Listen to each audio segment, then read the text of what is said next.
টুনি সেখানে গিয়ে ওই শিয়ালের লেজটা কেটে দেয়। আরে আরে টুনি রে, তুই এটা কি করলি রে? তুই আমার লেজটা কেটে দিলি কেন রে? এখন আমি জঙ্গলে মুখ দেখাবো কিভাবে রে? অনেক অনেক দিন আগের কথা, একটা জঙ্গলে একটা টুনি পাখি আর তার দুটি ছানা বাস করত। সেই জঙ্গলে তারা খুব ভালোভাবেই সুখে শান্তিতেই জীবনযাপন করছিল। কিন্তু একদিন তাদের বাসায় নজর পড়ল এক পাজি শিয়ালের। মাইরি, এখানে দেখছি কি সুন্দর সুন্দর টুনি পাখির ছানা। আরে এই টুনি পাখির ছানাগুলো খেতে তো অনেক ভালো লাগবে। যেভাবেই হোক আজকে ওই টুনি পাখিকে বোকা বানিয়ে ছানা দুটোকে খেতেই হবে। টুনি পাখির ছানাগুলো খেতে যে মজা লাগে এটা কি আর কাউকে বলে বোঝানো যাবে? এটা তো শুধু যে খায় সেই বুঝে। আজকে যা হবার হয়ে যাবে। টুনি পাখির মাংস খাওয়া ছাড়া আজকে আমি এখান থেকে যাব না।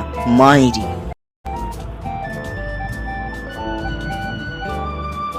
এই টুনি, ভালো ভালো তোর ছানা দুটোকে নিচে ফেলে দে, না হলে আমি যদি একবার গাছে উঠি তাহলে তোর ছানাদেরকে খাওয়ার পাশাপাশি তোকেও খেয়ে ফেলবো। কেন, তুমি কি সাপ নাকি বাঁদর যে গাছে উঠে আমার ছানা দুটোকে খেয়ে ফেলবে? তুমি তো একটা পাজি শিয়াল, তুমি কিভাবে গাছে উঠবে? হ্যাঁ, তুমি কি আমাকে বোকা পেয়েছো নাকি? তোমার যদি ক্ষমতা থাকে তাহলে তুমি উপরে এসে দেখাও। মাইরি, এখনো তোকে আমি ভালো ভালো বলছি, তোর ছানা দুটোকে নিচে ফেলে দে, না হলে আমি যদি একবার গাছে উঠি তাহলে তোর ছানা দুটোকে খাওয়ার পাশাপাশি তোকেও খেয়ে ফেলবো। বললাম তো, তুমি যদি পারো তাহলে আমার বাসায় উঠে আমার ছানাকে খেয়ে দেখাও, দেখি তুমিও কিভাবে উপরে উঠে আমার ছানাগুলোকে খাও, আমিও দেখবো আজকে। ইরে মাইরি, টুনি তো দেখছি অনেক চালাক। টুনিকে এভাবে বোকা বানানো যাবে না। টুনিকে বোকা বানানোর জন্য অন্য উপায় ধরতে হবে, আর না হয় আমাকে অন্য কিছু করতে হবে। টুনিকে এভাবে বোকা বানানো যাবে না, টুনি অনেক চালাক। আরে আরে, এই গাছটি তো দেখছি অনেক চিকন, দেখি তো এই গাছটিকে লাগা দিই, টুনির বাসাটা ভাঙতে পারে কিনা। আর এই কথা বলে শিয়াল ওই গাছটি ঝাঁকা দিতে থাকে, আর ওই টুনির দুটি ছানা নিচে পড়ে যায়। আর ওই শিয়াল দ্রুত গিয়ে ওই ছানা দুটোকে খেতে থাকে।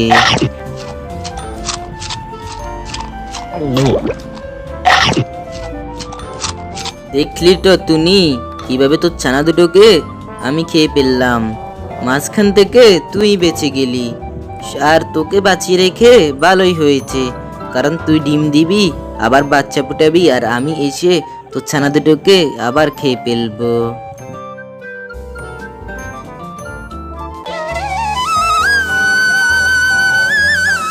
আরে টুনির বাসা থেকে বাচ্চা খেয়েছি তো প্রায় অনেক দিনই হয়ে গেল। এতদিনে টুনি মনে হয় আবার তার বাচ্চা ফুটিয়েছে। যাই যাই, ছানাগুলোকে আবার গিয়ে খেয়ে আসি। আগের বারে যে ভালো লাগছে না, এখনো যেন মুখে ওই ছানা দুটোর স্বাদ লেগে আছে। এই বলে দুষ্টু শিয়াল রওনা দিল টুনির বাসার উদ্দেশ্যে।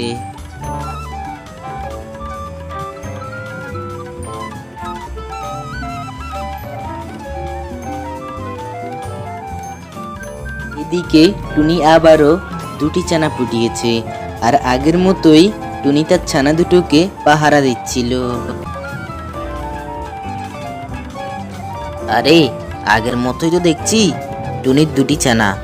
এই যে টুনি, ছানা দুটোকে নিচে ফেলে দে, দয়া করে আমার ছানা দুটোকে ছেড়ে দাও। আমার ছানা দুটো তোমার কি ক্ষতি করেছে?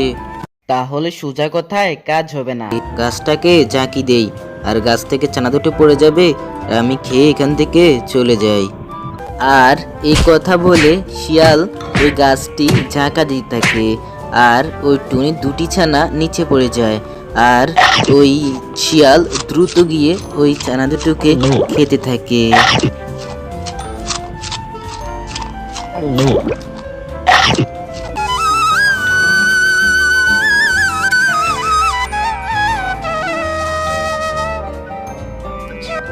পরের দিন ওই টুনির বান্ধবী কাক চলে আসে টুনির বাসায়। কি হয়েছে টুনি পাখি, তুমি কান্না করছো কেন? তোমার ছানা দুটো কোথায়? আর বলো না কাক বোন, আমার ছানা দুটোকে আবারও ওই পাজি শিয়াল খেয়ে নিয়েছে। কি বলো, প্রত্যেকবার যদি তোমার ছানা দুটোকে খেয়ে নেয় তাহলে কেমনে হবে? ওই শিয়ালকে তো একটা শিক্ষা দেওয়ার দরকার। হ্যাঁ, তুমি ঠিকই বলেছ, ওই শিয়ালকে একটা শিক্ষা দিবই আমি। আমার নামও টুনি, ওই টুনি তো আমাকে চিনে না আমি কি জিনিস। আচ্ছা টুনি পাখি, তুমি আমার একটা কথা শুনো। আমি বলি কি, তুমি ওই শিয়ালের লেজটা কেটে দাও। শিয়ালের লেজটাই হলো আসল জিনিস। ও যদি লেজই না থাকে তাহলে এই জঙ্গলে ও আর মুখ দেখাতে পারবে না।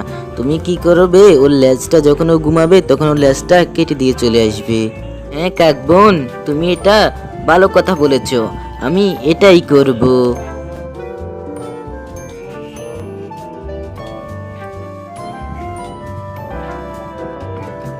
পরের দিন টুনি ওই শিয়ালের বাসায় যাওয়ার উদ্দেশ্যে রওনা হয়। আর টুনি সেখানে গিয়ে ওই শিয়ালের লেজটা কেটে দেয়। আরে আরে টুনি রে, তুই এটা কি করলি রে? তুই আমার লেজটা কেটে দিলি কেন রে? এখন আমি জঙ্গলে মুখ দেখাবো কিভাবে রে? আরে আরে, কি জ্বলা জ্বলছে রে? টুনি এটা কি করলি রে? কি জ্বলা জ্বলছে?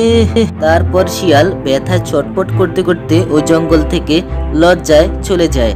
আর টুনি পাখি আবারও কিছুদিন পর সে ছানা দেয়, আর তারা সুখে শান্তিতে বসবাস করতে থাকে।